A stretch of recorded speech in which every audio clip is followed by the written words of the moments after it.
Fövqəladə Hallar Nazirliyinin qüvvələri tərəfindən hazırda ölkə ərazisində müşahidə olunan yağıntılı və küləkli hava şəraiti ilə əlaqədar yaranan fəsadların aradan qaldırılması istiqamətində əməliyyat tədbirləri davam etdirilir. Bu barədə Nazirlikdən məlumat verilib, bildirilib ki, əməliyyat nəticəsində bu vaxtadək su basmış yerlərdə köməksiz vəziyyətdə qalmış 10-u uşaq olmaqla ümumilikdə 31 nəfər vətəndaş təxliyə olunub.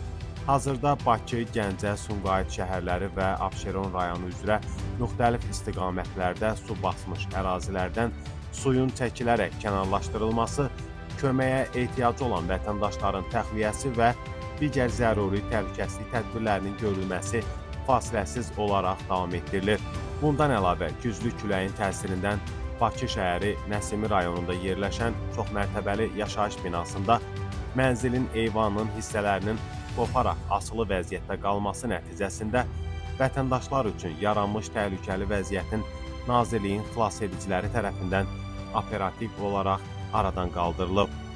Gecə saatlarından yağan yağış nəticəsində paytaxtın Nərimanov rayonu Heydər Əliyev prospekti Bağırov körpüsünün ərazisində hərəkət çətinləşib. Daxili İşlər Nazirliyinin Nəqliyyatın İntellektual İdarəetmə Mərkəzinin məlumatına əsasən Bağırov tuneli mərkəz istiqamətində tunelə yağış sularının yığılması səbəbindən nəqliyyatın hərəkətində məhdudiyyət qoyulub.